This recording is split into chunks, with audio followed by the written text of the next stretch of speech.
مجھے یہ ڈر ہے کہ تم دنیا کے بیٹے بن جاؤ گے، دنیا کے دادا ہو جاؤ گے، حلال و حرام کی تمیز چھوڑ دو گے، اچھے برے کو چھوڑ بیٹھو گے، بس اس کا حاصل کرنا مقصود بن جائے گا اور تم اس دنیا کے پیچھے پڑ کر ہلاک۔ اور یہ بھی آپ صلی اللہ علیہ وسلم نے فرمایا کہ یہ دنیا کی زندگی کے حوالے سے کہ مجھے ڈر ہے کہ تم اتنے کمزور ہو جاؤ گے، اتنی مسکنت اور تنزلی تم پر آ جائے گی کہ تمہارے اوپر لوگ دعوت دیں گے ایسے جیسے دسترخوان پر دعوت دی جاتی ہے کھانے کے لیے۔ تو صحابہ نے پوچھا یا رسول اللہ کیا مسئلہ ہے، ہم تھوڑے ہو جائیں گے؟ آپ صلی اللہ علیہ وسلم فرمایا نہیں بلکہ تم بہت زیادہ ہو جاؤ گے۔ پھر ہوگا کیا؟ آپ صلی اللہ علیہ وسلم فرمایا تمہیں ایک بیماری لگ گئی۔ صحابہ نے پوچھا بیماری کیا ہوگی، اس کی کیا علامات ہوں گی؟ آپ صلی اللہ علیہ وسلم فرمایا وہ وہن کی بیماری ہوگی اور اس میں تمہیں دنیا سے محبت ہو جائے گی اور مرنے سے نفرت ہوگی۔ دنیا سے تم محبت کرو گے اور موت سے تم نفرت کرو گے، یہ بیماری ہو۔ اور مومن کے لیے یہ بہت بڑی بیماری، مرنے سے ڈرتا ہو اور مرنا بھی اللہ کے لیے۔ مرنے کی محبت کہیں اس وقت امت میں نظر آتی ہے؟ فلسطین کے اندر کیا ہو رہا ہے؟ کیا امت اس وقت سوئی ہوئی نہیں ہے؟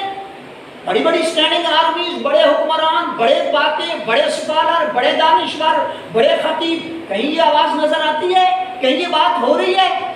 عورتوں کی فریاد ہے، بچوں کی پکار ہے، شہداء اور مجاہدین کی نئے نئے مناظر، ویڈیو پتہ نہیں لوگ کیسے دیکھ لیتے، کیسے ڈسکس کر لیتے ہیں، کس کلیجے سے یہ باتیں ہو رہی ہیں۔ اور وہ تو جان بوجھ کے یہ چیزیں کرتے ہیں، یہ تو جو کر رہے ہیں وہ دکھائیں گے، لیکن کہیں یہ چیز نظر نہیں آ رہی۔ تو دنیا سے محبت ہے، ایسا عمل دنیا میں اس وقت چاہتے ہیں انسان کہ جس میں اللہ کے حکموں کو روندا ہے۔ یہ امن عامہ کی جو بات ہو رہی ہے، عالمی پولیشن جو بنتے ہیں، یہ جو دنیا کو پرامن بنانے کی کوششیں ہو رہی ہیں، یہ اسی بنیاد پر اللہ کے حکموں کو روند دو، شیطانی ابلیسی ایجنڈے کو لے کے چلو، اس کے لیے بڑے بڑے ادارے بنا دیے، ان میں بیٹھ کے ڈسکس کر کے اصول بنا دیے اور اصول زندگی بنا دیے، گویا ایک دین بنا دیا جس کا نام سیکولرزم، دین اللہ کے مقابلے۔ اب یہ انسانوں کی اتنی ضلالت، شیطان کے پیچھے چلنا، اللہ کے حکموں کو توڑنا اور چھوڑنا، یہ دنیا کی محبت کو زیادہ سے زیادہ اپنے اندر بٹھا کے اس کے اندر غرق ہو جانا، یہ انسان کی بیماری ہے۔ اس لیے فرمایا کہ تم عاجلہ سے محبت کرتے ہو وَتَذَرُونَ الْآخِرَةَ، اور آخرت کو چھوڑ دیتے، آخرت کو مؤخر کر دیتے۔ شدید صفائی تو نہیں، وجوہ یومئذ ناظرہ، اس دن کچھ چہرے تر و تازہ ہوں، چمک رہے، بڑے خوش ہوں، بڑی تازگی ان کے اوپر ہو، پر مسرت ہو۔ کچھ انسانوں کا جو کامیاب ہونے والے، جیسے رزلٹ ہوتا ہے جس دن، تو بچے جب گھر سے جاتے ہیں تو وہ بچے جنہوں نے رات کو پڑھا ہے، جنہوں نے اسٹڈی خوب کی، پیپر اچھے ہو گئے، اب ان کو پتہ ہے میرا رزلٹ اے گریڈ میں پاس ہوں، تو کھیلنے کے لیے کسی سے ملیں گے، مسکرا کے اور نہا دھو کے صبح اچھے کپڑے پہن کے جائیں گے۔ اور دوسری طرف کچھ بچے جنہوں نے رات کو کیا دن کو بھی نہیں پڑھا، رات کو چھوڑو دن کو بھی نہیں پڑھا، پر پیپر آئے اور گزر گئے اور بیٹھے رہے اور پتہ ہے کہ ہم نے کیا کمائی کی ہے، وہ منہ چھپائے، کبھی ادھر ایک کو پکڑ کے کھڑے ہیں، کبھی ادھر کھڑے ہیں، اپنے دوست کو، کلاس فیلو کو فیس نہیں کر پا رہے۔ یہ تقابل اللہ نے یہاں پر کیا کہ کچھ چہرے تو تر و تازہ ہوں گے، الی ربہا ناظرہ، اپنے رب کی دیدار کے مزے لے رہے ہوں، نظارے لے رہے ہوں، اللہ سبحانہ و تعالیٰ کے سامنے ان تر و تازہ چہروں کے ساتھ اللہ کی دیدار کے مشتاق۔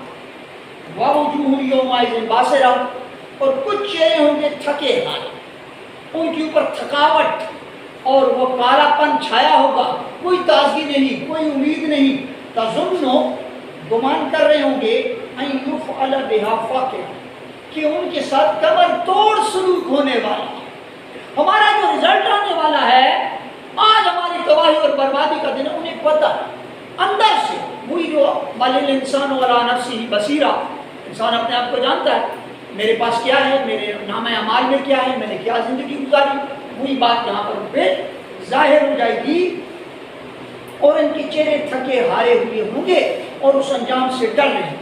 کَلَّا إِذَا بَلَغَتِ التَّرَاقِی، ہرگز تمہارا تصور اللہ کے سامنے کھڑے ہونے کے رد کرنے کا صحیح نہیں ہے۔ بلکہ وہ وقت یاد کرو جب جان ہنسلی میں آ جائے. یہاں انسانی جب روح نکلتی ہے ناخنوں سے، ٹانگوں سے، پیٹ سے، سینے سے نکلتے نکلتے پھر غرے کی کیفیت میں آتی ہے، ہنسلی میں آگے پھنس جاتی. کیا ہو گیا؟ کوئی بات نہیں، کچھ بھی نہیں. جان ہنسلی میں پھنس جاتی ہے. آخری وقت ہے، انسان اب اس دنیا سے جانا چاہتا ہے، نکل رہی ہے اس کی روح. اس کیفیت کا اللہ نے ذکر کیا.